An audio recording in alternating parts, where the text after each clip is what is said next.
Hello everybody, this is Digraj Singh Rajput. Welcome to Magnet Brains. इस video में हम क्या पढ़ने वाले हैं? इस वीडियो में हम पढ़ेंगे factors related to air pressure and wind. Air pressure, wind से जुड़े हुए वो फैक्टर जो हमारे क्लाइमेट को इन्फ्लुएंस करते हैं। सिंपल सी चीज, क्यों, कैसे, कनेक्ट करो जरा। कनेक्ट क्या करना है आपको कि हमने पिछले वीडियोस में क्या पढ़ा है।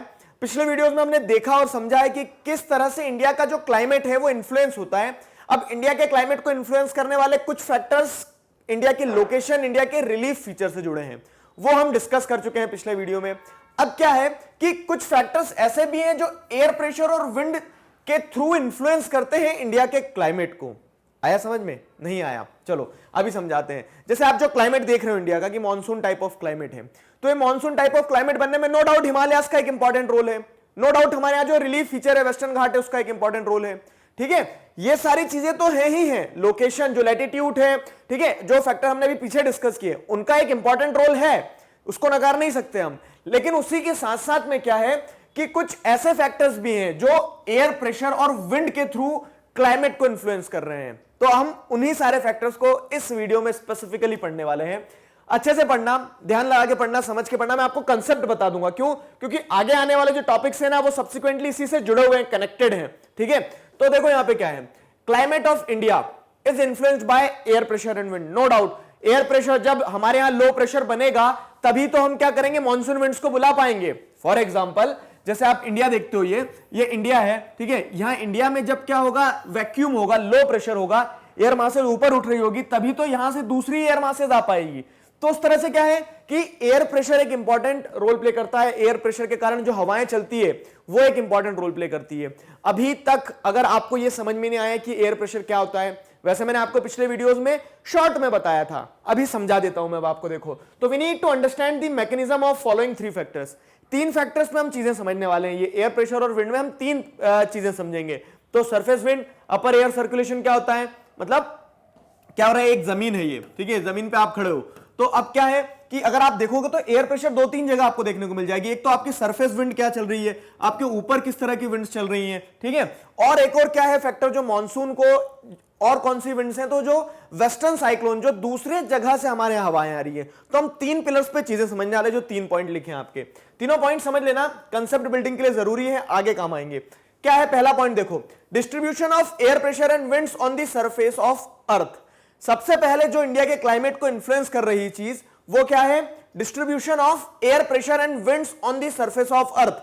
अब मैं ये मान के चल रहा हूं आपको कुछ नहीं पता है, जीरो से समझा रहा हूं, ठीक है, जीरो से समझा रहा हूं। एयर प्रेशर कैसे काम करता है, देखो, एयर प्रेशर ऐसे काम करता है कि यहां पे क्या है, हाई प्रेशर है और यहां पे लो प्रेशर है। अब हाई प्रेशर और लो प्रेशर क्यों बना, तो जो लैंड ब्रीज सी ब्रीज वाला कंसेप्ट मैंने आपको समझाया था कि देखो इस चीज को समझ लेना, आगे फिर रिलेट करेंगे हम।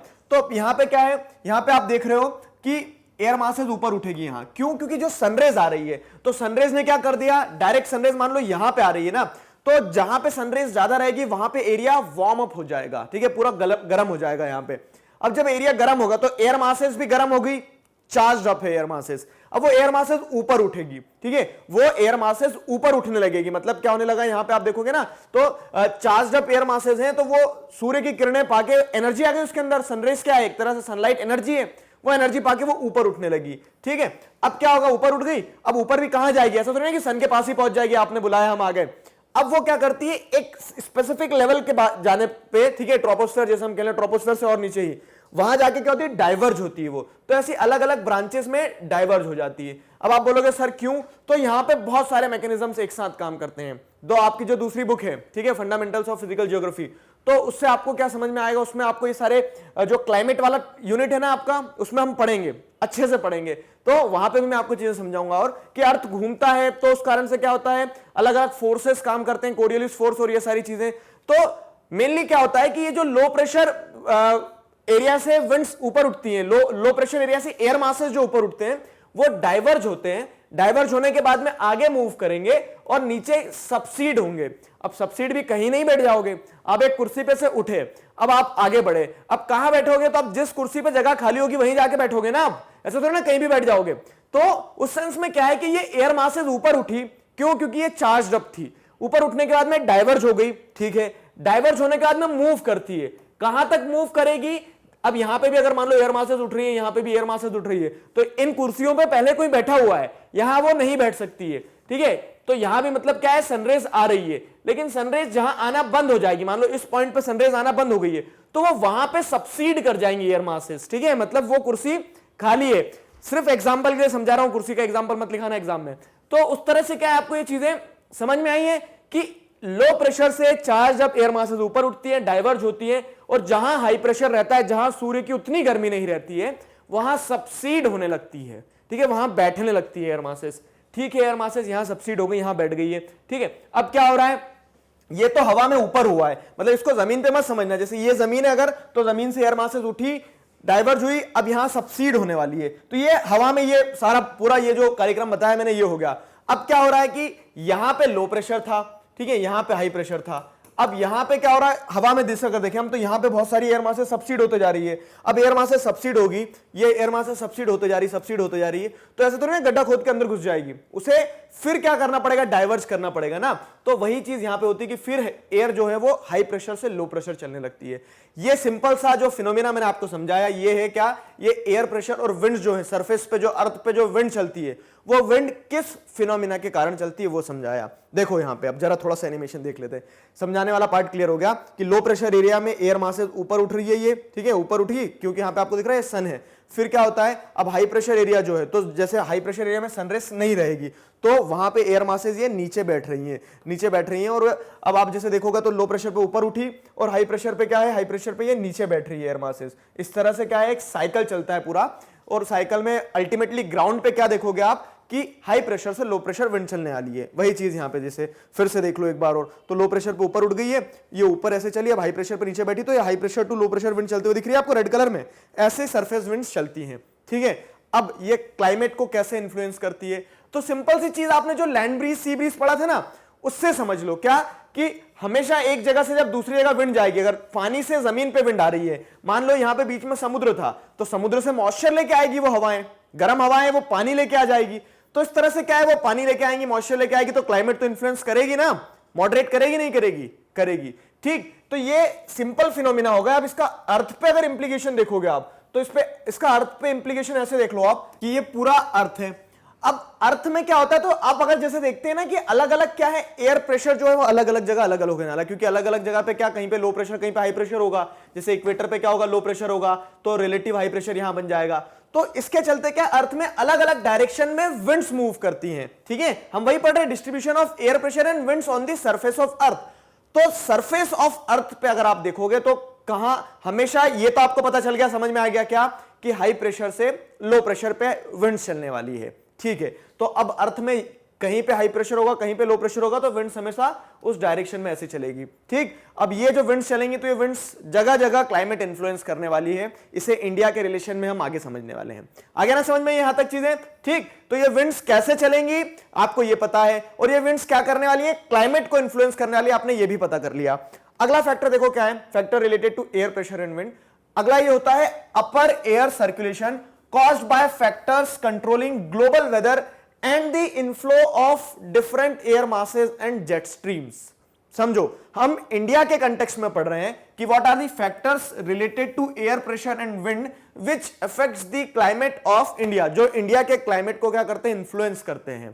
तो इंडिया के क्लाइमेट को इन्फ्लुएंस करने में एक इंपॉर्टेंट रोल किसका होता है, अपर एयर सर्कुलेशन का। मैंने समझाया था आपको क्या कि एयर भी दो तरह की चलने वाली है। ये जमीन है, तो जमीन पे आपको क्या देखने को मिलेगा, आप यहां खड़े हो, ठीक है, आप कहां खड़े हो, आप यहां पे खड़े हो, आप लो प्रेशर एरिया में खड़े हो, इधर हाई प्रेशर है, तो यहां पे तो ऐसी विंड चलने वाली है, सरफेस विंड चलने वाली है, ठीक है। इसे ठाकुर क्यों बनाया अपन ने, उसके हाथ दे देते हैं। तो अब क्या है कि इधर से हवा चलने वाली है, high pressure to low pressure, ये आपको इन्फ्लुएंस करेगी, ठीक है। ये सरफेस विंड हो गई है, और ये आपके क्लाइमेट को भी इन्फ्लुएंस कर रही है।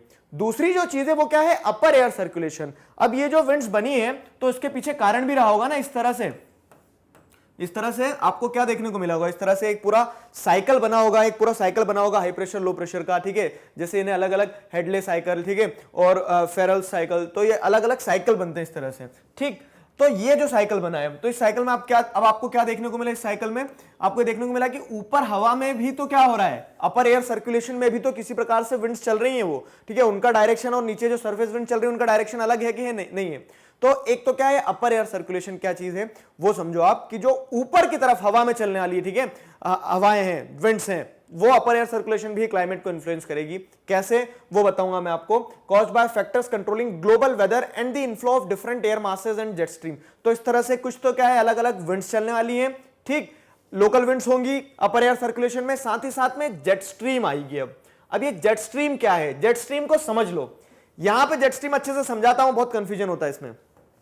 जेट स्ट्रीम क्या है तो आप देखोगे तो यहां पे आपको मिड लैटिट्यूड जेट स्ट्रीम और सब ट्रॉपिकल जेट स्ट्रीम, या फिर जिसे पोलर जेट स्ट्रीम कहा जाता है, इसे सब ट्रॉपिकल जेट स्ट्रीम कहा जाता है। दो तरह की जेट स्ट्रीम चलती हैं। अभी जो जेट स्ट्रीम चल रही हैं तो ये है क्या चीज, सिंपल चीज अगर समझें तो फास्ट फ्लोइंग विंड्स हैं, बहुत ज्यादा तेजी से चलने वाली अपर एयर सर्कुलेटरी विंड्स हैं, ठीक है, मतलब ऊपर हवा में। जैसे ये आपका अर्थ है ना, तो ये आपका अर्थ है, आप देख रहे हो, तो ये अर्थ में आपको इस तरह से अगर 2 डायमेंशनल देखोगे आप तो क्या समझ में आ रहा है, क्या ये अर्थ के ऊपर चल रही है। लेकिन इसे 3 डायमेंशनल इमेजिन करो कि अर्थ के सरफेस से ऊपर चल रही है, ये अर्थ के सरफेस से ऊपर गोल अर्थ को पूरा चक्कर काट रही है। अगर अर्थ है तो अर्थ को ऐसे चक्कर काट रही है इस तरह से, ये अपर एयर सर्कुलेटरी विंड होती है, ठीक है। ये समझ में आ गया अपर एयर सर्कुलेटरी क्या होती है, मतलब जमीन पे नहीं चल रही है। अगला फीचर क्या है जेट स्ट्रीम का, जेट स्ट्रीम क्या होती है, फास्ट फ्लोइंग विंड होती है, मतलब बहुत तेज गति से चलती है, ऐसा नहीं धीरे धीरे चल रही है आराम से होले होले, ये बहुत तेजी से चलती है, 320 किलोमीटर की रफ्तार से चल रही है। तो इस स्पीड से जब ऊपर सरफेस के अपर एयर सर्कुलेशन वाले पार्ट में अर्थ के हवाएं जो चलती हैं तो वो क्या करती हैं, वो ग्लोबल वेदर जो है, ठीक है, वो ग्लोबल वेदर को क्या करती है, इन्फ्लुएंस करती है, एयर मास जो है वो लेके आती है, और वो जिस भी जगह में जाएगी तो वहां के क्लाइमेट को इन्फ्लुएंस करने वाली फॉर श्योर। अब मैं आपको थोड़ा सा इसका और डिटेल समझाता हूं। देखो ये अगर अर्थ है आपका, तो आपको मैंने क्या बताया कि अलग अलग प्रेशर जोन होने वाले, एयर प्रेशर जोन, और सारी चीजें क्यों हो रही है, क्योंकि सनरेज का अमाउंट जो है वो वेरी करने वाला है, ठीक है। सनरेज वेरी करेगा, सनरेज के हिसाब से प्रेशर कंडीशन बदलेगी, प्रेशर कंडीशन के हिसाब से विंड्स का फ्लो इनफ्लो आउटफ्लो बदलेगा, ठीक है। तो यहां पर जैसे अगर आप देखोगे तो ये हो गया क्या, लो प्रेशर एरिया, इक्वेटर है ना, इक्वेटर पे सनरेज ज्यादा है, ये सन है अगर मान लो तो सन ऐसे सीधा नहीं होगा, ये सन हो गया, चलो ठीक है, ये सनरेज आ रही है तो इक्वेटर पे ज्यादा आ रही है, तो इक्वेटर पे क्या बनेगा, लो प्रेशर बनेगा। यहां से एयर मासेस ऊपर की तरफ उठी, ठीक, ऊपर की तरफ उठने के बाद डाइवर्ज होंगी, डाइवर्ज होने के बाद में सबसीड करेंगी वो, तो एयर मासेस यहां सबसीड कर गई, ठीक है। अब आगे देखो क्या है, ये एयर मासेस इधर भी उठेगी, साउथ पोल में भी ऐसे ही जाएगी और यहां सबसीड कर जाएगी। सबसीड कहां करेगी, जहां पे रिलेटिवली सनरेज कम जा रही है, ठीक है, जो कुर्सी खाली है, तो यहां पे सनरेज को नीचे से क्या मिल रहा था, नीचे से बहुत ज्यादा कह सकते हैं कन्वेक्शनल करंट्स ऊपर नहीं उठ रही थी ना, तो यहां पे सबसीड कर गई वो एयर मासेस, ठीक है। तो ये एरिया जो बन गया, क्या बन गया, हाई प्रेशर वाला एरिया बन गया, ठीक है, वैसे ही नॉर्थ में वैसे ही साउथ में ये हाई प्रेशर वाला एरिया बन गया, ठीक। अब क्या होता है, यहां से आप जैसे देखोगे यहां हाई प्रेशर है तो इस तरफ क्या बनता है, एक रिलेटिव लो प्रेशर बनेगा। अब आप बोलोगे सर आप तो ऊपर और लैटिट्यूड पे चले गए, यहां तो ठंडा है, फिर यहां लो प्रेशर कैसे बनेगा, तो ये समझना ये लो प्रेशर जो बना है सूर्य की किरणों के कारण नहीं बना है, नो डाउट कि यहां पे टेम्परेचर जो है, सनरेज जो है कम आ रही है, लेकिन ये हाई प्रेशर और ऊपर पोल का हाई प्रेशर। अब हाई प्रेशर पे तो आपको पता है क्या होती है, विंड्स सबसीड होने वाली है ना, मतलब नीचे बैठने वाली है विंड्स, ये विंड्स नीचे बैठने वाली है हाई प्रेशर पे, यहां पे भी हाई प्रेशर है तो ये विंड्स नीचे ही बैठेगी। यहां पे हाई प्रेशर वाले एरिया से विंड्स ऊपर नहीं जाएंगी, कन्वेक्शनल करंट्स ऊपर नहीं उठेगा ना, क्योंकि वहां उनको एनर्जी नहीं मिल रही है, तो यहां विंड सबसीड ही होने वाली है। अब यहां सबसीड हो रही है तो सरफेस पे हाई प्रेशर से लो प्रेशर चलेगी, ठीक। तो अब क्या होता है कि दो हाई प्रेशर के बीच में एक रिलेटिव लो प्रेशर बनता है। रिलेटिव समझ रहे हो ना, रिलेटिव मतलब क्या है कि वो सूर्य की डायरेक्ट किरणों के कारण नहीं बन रहा है, वो इसलिए बन रहा है क्योंकि दो तरफ हाई प्रेशर है, तो यहां से सरफेस विंड ऐसी चलेगी तो यहां लो प्रेशर बन जाएगा। ये जो बनेगा लो प्रेशर तो ये पोलर एरिया में बन रहा है, मतलब एग्जैक्टली पोलर नहीं कहेंगे हम, तो ये जैसे 66 डिग्री के आसपास ये क्या है, ये वाला जो लो प्रेशर बेल्ट बन रहा है, ये लो प्रेशर बेल्ट किसको जन्म देगा, तो ये मिड लैटिट्यूडनल जेट जो है ना, पोलर जेट स्ट्रीम जिसे कहा जाता है, उसे जन्म देगा। जन्म कैसे देगा वो भी मैं समझाऊंगा आपको। ये आ गया समझ में, तो आपको ये क्लियर रखना होगा कि यहां से एयर मासेस क्या हो रही है, ऊपर उठ रही है, इधर की तरफ जा रही है और इधर की तरफ सबसीड हो रही है, ठीक है, ये एयर मासेस ऊपर उठ रही है, ठीक।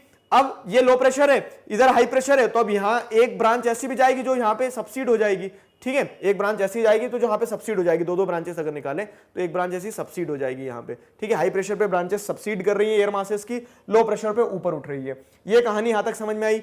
अब देखो क्या है, तो आप जैसे देखोगे ना, तो ये जहां पे जॉइंट है इन द सेंस कि ये जॉइंट पे एयर मासेस क्या हो रही है, या तो कन्वर्ज हो रही है, जैसे मान लो अगर लो प्रेशर एरिया है तो लो प्रेशर एरिया में एयर मासेस ऊपर उठेगी और डाइवर्ज हो जाएगी, हाई प्रेशर एरिया है तो एयर मासेस ऊपर उठेगी, ठीक है, ऊपर उठने के बाद में अपर एयर सर्कुलेशन में फ्लो करेगी, ठीक है, डाइवर्ज होने के बाद में, और नीचे फिर सबसीड होने लगेगी, मतलब कन्वर्ज हो रही है। तो ये जो दो जंक्शन बनने वाले हैं, यहां पे क्या है, यहां पे आप देखोगे तो एयर मासेस स्टेबल है, ठीक है, एक तरह से आ रही है जा रही है, और ऊपर जो एक एयर मास का क्लाउड बना है वो स्टेबल है वहां पे, अब वो स्टेबल है यहां पे, ठीक है। अब ये आप इसको ऐसे 3D इमेजिन करो जरा, ये अर्थ का मान लो ऐसा पूरा यहां पे कर्वेचर है एक, ठीक है, इमेजिन करो ये अर्थ का एक पूरा का पूरा ऐसा कर्वेचर है, तो ये एयर मास यहां पे पूरे पार्ट पे क्या है, एक ऐसी एयर मास रहेगी, क्यों, क्योंकि सरफेस से क्या हो रहा है, ये सरफेस है तो सरफेस से एयर मास जैसे उठ रही है और डाइवर्ज कन्वर्ज हो रही है इस तरह से। तो ये जो एरिया बना है, ठीक है, ये एरिया क्या बना है, जो जॉइंट पे जो कर्वेचर पे एरिया बना है वो एक तरह से वॉइड है, ठीक है, वॉइड एयर मासेस है, वहां पे रुकी हुई हवाएं हैं। अब क्या होता है, रुकी हुई हवाएं, अब ये अर्थ रुका हुआ नहीं है, लेकिन अर्थ क्या कर रहा है, घूम रहा है, गोल गोल घूम रहा है ना, तो अर्थ जब घूम रहा है, रोटेट कर रहा है, तो उस रोटेशन के चलते जो एयर मास है, ये एयर मास भी क्या करने लगेगा, घूमने लगेगा, कोरियोलिस फोर्स लगेगा इस पे, ठीक है। कोरियोलिस फोर्स जब इस पे लगेगा तो ये कोरियोलिस फोर्स क्या करने वाला है पता है आपको, यहां पे जब ये अर्थ घूमेगा तो अर्थ ये वॉइड एयर मास को भी घुमाएगा, और अर्थ जब घूमेगा तो वॉइड एयर मास भी घूमेगी, ऊपर एटमॉस्फेयर में वॉइड एयर मास और तेजी से घूमेगी, तो ये वॉइड एयर मास जो रहती है वो क्या कहलाती है, वो कहलाती है जेट स्ट्रीम। आगे समझ में, जेट स्ट्रीम कहां से आई है, fast flowing upper air circulatory winds होती हैं, ठीक है, वो कैसे क्रिएट होती है ये भी मैंने आपको बता दिया। ये अर्थ के घूमने के साथ में क्या होता है, जब कोरियोलिस फोर्स उस पर काम करता है तो वो कोरियोलिस फोर्स के चलते वो बहुत तेजी से घूमती है, अर्थ के साथ साथ घूमती है, इस तरह से चारों तरफ गोल चक्कर मारती है। अब वो विंड क्या करने वाली है, मान लो ठंडे रीजन से आ रही है तो ठंडे रीजन से या फिर ओशन के ऊपर से आ रही बहते हुए, तो वो क्या लेके आएंगी, वहां से मॉइस्चर लेके आएगी, ठीक है, कहीं पे इन्फ्लुएंस करेगा वो मॉइस्चर जो आया, तो हो सकता है किसी ड्राई एरिया को इन्फ्लुएंस कर दे, इंडिया को इन्फ्लुएंस कर दे। अब यहाँ पे जो मैंने आपको बताया ना, मिड लैटिट्यूडनल या फिर पोलर जेट स्ट्रीम जो है, तो ये जो लो प्रेशर बना है, ठीक, इस लो प्रेशर पे क्या होगा, यहां पे मिड लैटिट्यूडनल या फिर पोलर जेट स्ट्रीम ओरिजिनेट होगी, और ये जो हाई प्रेशर बना है, इस हाई प्रेशर एरिया पे आपको सब ट्रॉपिकल जेट स्ट्रीम मिलेगी, क्योंकि ये जो एरिया पे हाई प्रेशर बन रहा है वो एरिया क्या है, ये वाला एरिया है 23 डिग्री या फिर कह लो 30 डिग्री, 23 डिग्री से 30 डिग्री के बीच का, मतलब इंडिया का जो नदर्न प्लेन वाला एरिया, वो वाला एरिया। तो यहां पे जो हाई प्रेशर बना है, उस हाई प्रेशर पे आपको सब tropical jet stream normal condition में बहती हुई दिखेगी, ठीक है, जब सन इस पोजीशन पे होगा। ये सन की पोजीशन अभी ध्यान रखना, जब सन इक्वेटर पे होगा, क्योंकि सन की पोजीशन से ही पूरा खेल है। आगे मैं आपको नेक्स्ट वीडियो में ITCZ के बारे में समझाऊंगा, वो भी शिफ्ट होता है, वो शिफ्ट होता है तो पूरी की पूरी कहानी शिफ्ट हो जाएगी। ये क्या है, देखो हाँ, एक बहुत अच्छी चीज, मतलब ऐसा रहता है ना, आप गाड़ी देखने गए, बंद स्टेट में गाड़ी ये है, चालू होने पे पूरे सब कुछ बदल जाएगा गाड़ी का, तो वो वैसी कहानी की नॉर्मल कंडीशन ये है, जब सन इक्वेटर पे है तब कंडीशन ये है, लेकिन अब ये सन की मूवमेंट सब कुछ चेंज करेगी। अभी आप ITCZ समझोगे तब चक्कर खाओगे एक बार, लेकिन समझा देंगे अच्छे से, ठीक है। तो सन की मूवमेंट के साथ में क्या होने वाला है, और चीजें भी मूव करेगी, वो भी ध्यान रखना, अभी वो हम डिस्कस करेंगे आगे, ठीक। ये आगे क्लियर हो गया। तो आपको ये समझना है कि अपर एयर सर्कुलेशन जो है तो caused by the factors controlling global weather and the inflow of different air masses and jet streams. तो जेट स्ट्रीम्स जो आ रही है अलग अलग, वो क्या कर रही है, वो इन्फ्लुएंस कर रही है क्लाइमेट को। कैसे क्लाइमेट को इन्फ्लुएंस कर रही है इंडिया के, वो हम आगे पढ़ेंगे, अभी जब विंटर सीजन के बारे में पढ़ेंगे। तो अभी हम फैक्टर्स पढ़ रहे हैं, factors related to air pressure and wind. कौन कौन से फैक्टर एयर प्रेशर और विंड से जुड़े हैं, तो आपने सरफेस विंड्स के बारे में पढ़ लिया, अपर एयर सर्कुलेशन में जो विंड्स चल रही है उनके बारे में पढ़ लिया, जेट स्ट्रीम के बारे में पढ़ लिया। ये सारी चीजें इंडिया के क्लाइमेट को इन्फ्लुएंस करने वाली है। समझ आ रहा है यहां तक, ठीक है। अब आगे देखो क्या है, इनफ्लो ऑफ वेस्टर्न साइक्लोन। अब ये वेस्टर्न साइक्लोन भी क्या है, साइक्लोन एक तरह का विंड है, ठीक है, एक विंड लेके आ रहा है वो। अब ये वेस्टर्न साइक्लोन जो आ रहे हैं वो भी इंडिया के क्लाइमेट को इन्फ्लुएंस कर रहे हैं। ये आपने 9th में भी पढ़ा है, ठीक है, वैसे तो सारी चीजें 9th में पढ़ी आपने, मतलब लगभग इससे जुड़ा हुआ टॉपिक आपने 9th में पढ़ा है, ठीक। तो अब यहां पे क्या है, देखो वेस्टर्न साइक्लोन जो है, तो inflow of western cyclones known as western disturbances during the winter seasons. Winter season में ये जो वेस्टर्न साइक्लोन आते हैं, तो इन वेस्टर्न साइक्लोन को वेस्टर्न डिस्टर्बेंसेस की तरह कहा जाता है। कहां से आते हैं, क्या करते हैं, वो पूरी कहानी मैं आपको समझाता हूं। वर्ल्ड मैप में अगर आप देखोगे, ये वाला रीजन जो है, तो ये टेम्परेट रीजन हो गया, ठीक है। टेम्परेट रीजन मतलब क्या है कि यहाँ पे सब ट्रॉपिकल के ऊपर टेम्परेट, यहाँ पे एटमॉस्फेयर ठंडा रहने वाला, एकदम चिल्ड, ठीक है। अब यहाँ पे एक मेडिटेरेनियन सी है, ये यूरोप और अफ्रीका से लगा हुआ।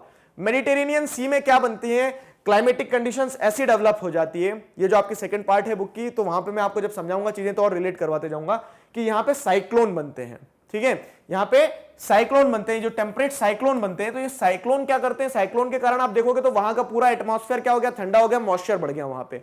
अब अभी ऊपर हमने देखा जेट स्ट्रीम चल रही है, बोलो हाँ, तो वो जो जेट स्ट्रीम ऊपर चल रही है ना, वो जेट स्ट्रीम क्या करने वाली है, ये जो सब ट्रॉपिकल जेट स्ट्रीम होगी तो वो वहां से मॉइस्चर उड़ा के ले आएगी, ठीक है। वो वेस्टर्न साइक्लोन, मतलब वहां पे वेस्टर्न वर्ल्ड में आप देख रहे हो साइक्लोन आए हैं, वो साइक्लोन के चलते मॉइस्चर उड़ के आएगा इंडिया में। अब इसी सेंस में तो कहा गया है कि there are factors related to air pressure and wind.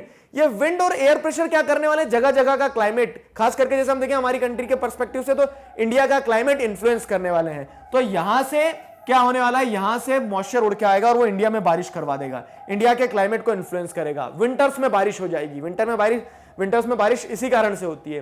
तो इसे हम किस कैटेगरी में डालेंगे, इसे हम इस कैटेगरी में डालने वाले हैं कि inflow of western cyclone. Western cyclone हमारे यहां उड़ के आ गए, ठीक है, नोन एज वेस्टर्न डिस्टर्बेंसेस। और क्योंकि क्या है, उस समय पे हो सकता है कि वो वेस्ट में वो साइक्लोन आए तो वो वहां डिस्टर्बेंसेस क्रिएट कर रहे हैं ना बहुत ज्यादा। और कभी कभी क्या होता है, इंडिया में जब बारिश की जरूरत नहीं तब बारिश कर जाएंगे तो डिस्टर्बेंस ही क्रिएट करने वाले हैं, तो इन्हें वेस्टर्न डिस्टर्बेंसेस कहा जाता है ड्यूरिंग विंटर सीजन, ठीक है। और यही विंड्स जो है, ये वेस्टर्न साइक्लोन की जो विंड्स हैं, तो ये ट्रॉपिकल डिप्रेशन कहलाती है during south west monsoon period, ठीक है। ट्रॉपिकल डिप्रेशन कहलाती है साउथ वेस्ट मानसून पीरियड में, क्योंकि उस समय पे बेल्ट शिफ्ट होते रहते हैं, जो प्रेशर बेल्ट रहते हैं, ITCZ के बारे में भी आगे पढ़ोगे तो समझ में आ जाएगा, ठीक है। तो वो शिफ्ट होते रहते हैं और इसी कारण से क्या होता है कि हमारे यहाँ रेनफॉल जो है, समझाया मैंने भी आपको कि हमारे यहाँ रेनफॉल को काफी हद तक इन्फ्लुएंस करते हैं वेस्टर्न साइक्लोन्स। वेस्टर्न साइक्लोन्स हमारी रेनफॉल को इन्फ्लुएंस करने वाले हैं। ये आ गया समझ में, ये भी सिंपल सी सटीक सी चीज थी। अब देखो क्या है, the mechanism of these three factors can be understood with reference to winter season and summer season. अब आपकी बुक में स्पेशल रेफरेंस दिए, क्योंकि क्या है, ये फिनोमिना थे, फिनोमिना मैंने आपको समझा दिया कि इस तरह से ये चीजें होती है। मतलब एयर प्रेशर और विंड में, एयर प्रेशर और विंड जो है वो तीन फ्रंट पे, सरफेस विंड, अपर एयर सर्कुलेशन और विंटर वेस्टर्न साइक्लोन, इन तीन फ्रंट पे क्या करते हैं, इंडिया के क्लाइमेट को इन्फ्लुएंस करते हैं। क्वेश्चन आपका यही बनेगा कि how air pressure and wind influences the climate of India, बताओ। तो अब आपको ये तीन फ्रंट पता हो गए। अब ये जो तीन पिलर्स आपने देखे कि हाँ, सरफेस विंड होती है, अपर एयर सर्कुलेशन में सर्कुलेटरी विंड्स होती हैं और ये वेस्टर्न साइक्लोन होते हैं, ये इंडिया के क्लाइमेट को इन्फ्लुएंस करते हैं। लेकिन ये तीनों चीजें इंडिया के क्लाइमेट को विंटर सीजन में अलग तरीके से इन्फ्लुएंस करती है, समर सीजन में अलग तरीके से इन्फ्लुएंस करती है। जी हाँ, ये मजेदार चीज है। मतलब सर्कुलेटरी विंड्स जो है, अपर एयर सर्कुलेटरी विंड्स, वो विंटर सीजन में कुछ और होगी, समर सीजन में कुछ और होगी। सरफेस विंड्स जो है वो विंटर सीजन में कुछ और होगी, समर सीजन में कुछ और होगी। ये जो साइक्लोन की बात कर रहे हो आप, तो ये वेस्टर्न साइक्लोन्स विंटर में कुछ और इंपैक्ट क्रिएट कर रहे होंगे, समर में कुछ और इंपैक्ट क्रिएट कर रहे होंगे। आए ना समझ में? तो हम क्या करेंगे, विंटर और समर सीजन के पर्सपेक्टिव से दोनों चीजों को समझेंगे। लेकिन उससे पहले हम कुछ बेसिक कंसेप्ट जान लेंगे। बेसिक कंसेप्ट्स में क्या क्या है, जैसे ITCZ में आपको स्पेसिफिकली नेक्स्ट वीडियो में बताने वाला हूं। यहां तक चीजें समझ में आई है, ठीक है। तो this was all about this topic. I hope you enjoyed it. सारी चीजें आपको समझ आई। किसी प्रकार का कोई डाउट है, feel free to ask in comment section. Magnet Brains पर इसी तरह से क्लास 4th से क्लास 12th तक सभी सब्जेक्ट्स, चैप्टर्स, टॉपिक्स, सब टॉपिक्स, सब कुछ सिस्टमैटिक वे में अरेंज फॉर्मेट में अवेलेबल है, जिसे आप बहुत आसानी से देख सकते हो, पढ़ सकते हो, समझ सकते हो, अपना सिलेबस कंप्लीट कर सकते हो। सबसे मजेदार बात क्या है पता है, आपको अपना पूरा सिलेबस जो कंप्लीट करना है वो आप free of cost video lectures के थ्रू कर सकते हो। क्या करना है आपको, अपने जूनियर्स और सीनियर्स को बताना है मैग्नेट ब्रेन्स के बारे में, उनके साथ मिलकर अपना सिलेबस कंप्लीट करो, निश्चिंत रहो। I hope you are enjoying the video lectures. मिलते हैं नेक्स्ट वीडियो में अगले टॉपिक के साथ। Till then stay connected, keep learning. Thank you very much.